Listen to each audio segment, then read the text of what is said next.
యేసుక్రీస్తు నామములో బెతస్తా విడుదల పరిచర్య తరపున మీకు ప్రేమపూర్వకమైన వందనాలు. ఈ దిన వాక్య ధ్యానము, నేను గొర్రెల మంచి కాపరిని. యోహాను సువార్త 10వ అధ్యాయం 14వ వచనం.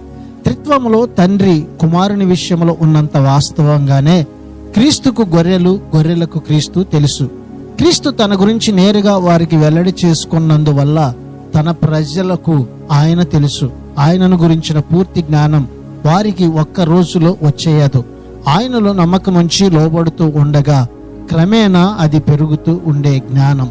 యేసు ఇక్కడ ఉపదేశిస్తున్నది తన గొర్రెలందరికీ తాను తెలుసునన్న సత్యమే. మనము ఎల్లప్పుడూ ఆయనతో సహవాసం చేసేవారిగా ఉండాలని ఇది సూచిస్తూ ఉంది. ఇది ఆత్మ సంబంధమైన కలయిక. ఈ ఆత్మ సంబంధమైన కలయిక మనలను ఆత్మీయంగా బలపరుస్తూ ఉంది. కనుక ఈ దిన వాక్యాన్ని బట్టి మనకు మంచి కాపరి అయిన యేసుతో సహవాసం కలిగి ఉందాం. అట్టి కృపను, ధన్యతను ప్రభు మనందరికీ దయచేయను గాక. ప్రార్థన.